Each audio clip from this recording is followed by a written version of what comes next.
Hey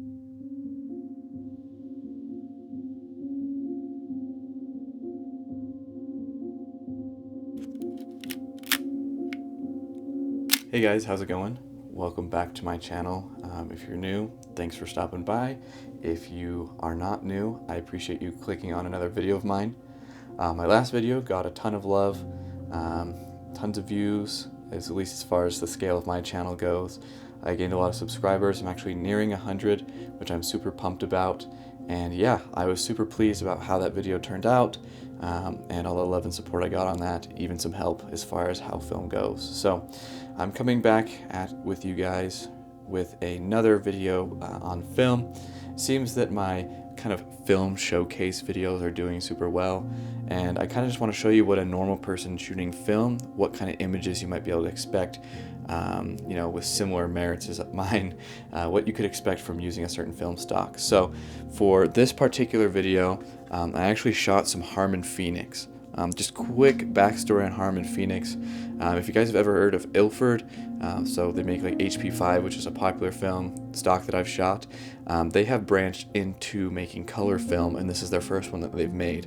So they've said that it's still a prototype, still work in progress, but they started to sell it to consumers so that they could fund this kind of colored film journey. So I happened to pick up a roll from my local film store and lab, and I went out and shot it, and I'm just gonna be honest with you guys, I don't know if I love it. Definitely some of that is because of my own mistakes, but regardless, I did get some good images that I think look super interesting. Harman Phoenix is a super interesting colored film.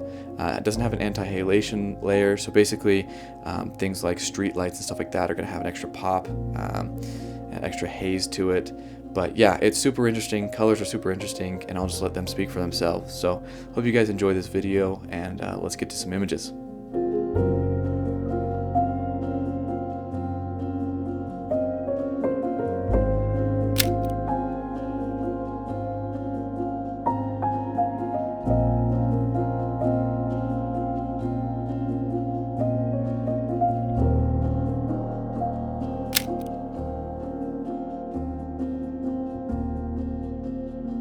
Alright, so these were taken in Park City.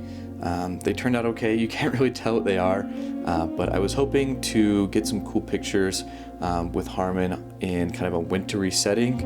I don't know, again, I definitely did not expose these correctly, which is totally on me, but I'm curious to know how other rolls of this film will shoot. Harman did say that it is still kind of a prototype film, so I think mileage may vary from each copy.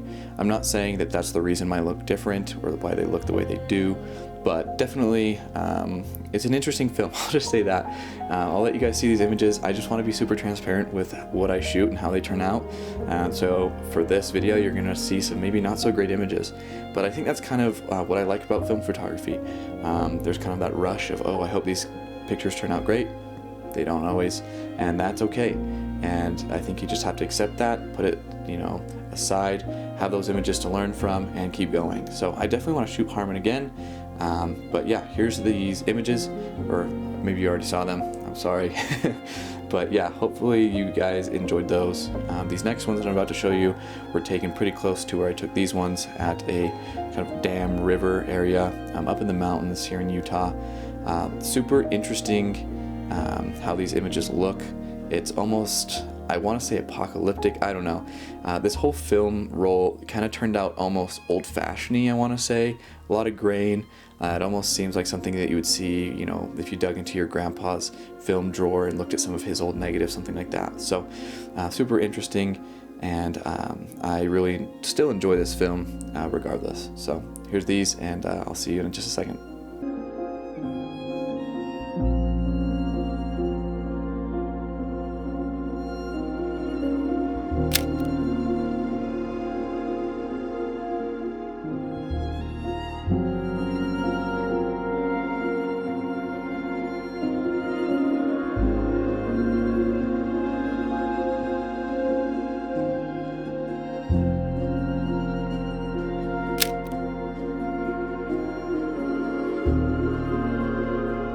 this film definitely needs some light. It's a 200 speed film. I shot it at 160, hoping to overexpose it a little bit, but I think that it came down to my meter. I got a phone app that had some good reviews, and I went off of that, but I think there was just some miscommunication between the settings I was putting and then the ones that were available on my camera.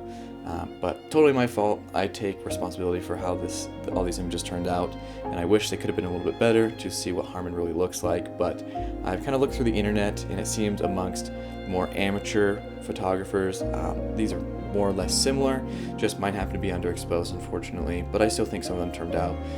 Interestingly enough, I've heard a lot of people that have shot this film that the lab scans, I think the one that I used, or the one that my lab uses in Noritsu, and the presets that they use make it look a little bit different than what people would normally get with if they scan it at home with a DSLR. So they may vary. Once I get the negatives back, I may try scanning them myself, see if I can do something different, but as of right now, these are the images I have.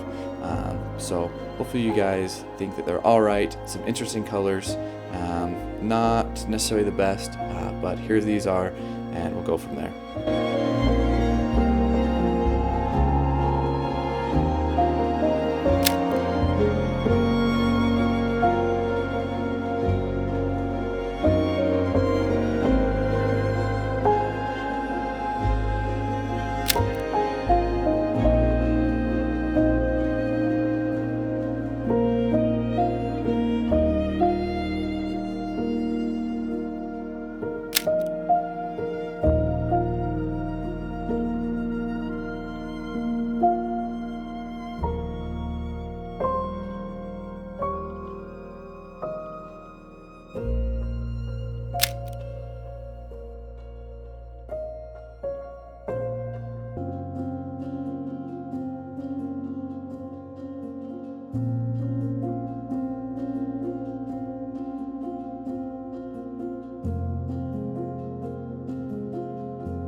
Alright, so these last set images were kind of the last of the roll.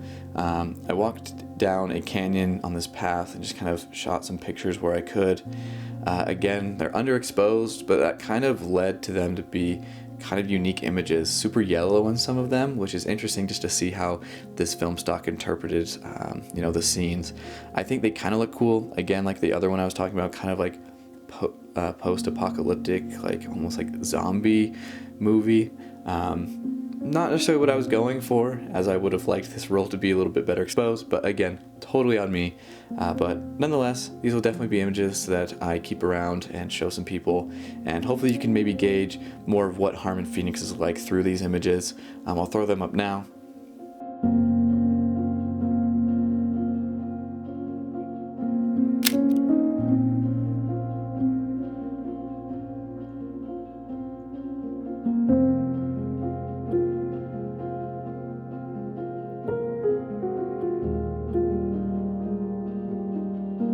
Alright guys and gals, thank you so much for tuning into this video. I hope that this gave you a little bit better idea of what Harman Phoenix can be like. Just some transparency. This film is definitely different than what you've seen a lot of the YouTubers who have shot it. I know Grainy Days, I love his content, but his looked way different than mine, partially probably because he exposed his correctly, but I know he also scans his own negatives and does some editing there. And again, this is a prototype film, so I think mileage varies depending on the copy that you got. Nonetheless, I'm not saying it's not a good one, but I just think, there are people out there pushing this film that might make it look different than what you might get out of camera. But regardless, I think it's been great. I've been loving watching people who shoot this film, seeing the kinds of results they can get, and I think that's one of the unique things of film, is that you can shoot the same film stock but get completely different images. So overall, I definitely would love to shoot this film stock again. It's a little pricey, but that's for a good cause. And yeah guys, thanks so much for clicking on this video. We'd love to hear your comments. If you have advice, great. I know I'm still amateur and this was totally on me. But yeah, I'm going to keep playing around with film, keep uploading these videos. I'm actually headed to Hawaii in a couple days, so definitely got a couple roles that I'm going to shoot there, and so stay tuned for that. And I just want to thank you so much for the love. Like I said, I'm almost to 100 subscribers, which is huge, as I think I started this year with, or last year rather, with about 25. So to get to almost 100 has been awesome. All the views, the likes, comments, stuff like that, super helpful. But thank you guys from the bottom of my heart for watching these videos, even if it's just for a couple seconds. I really appreciate it. I hope you all have a great day, and I will see you in the next one. Peace.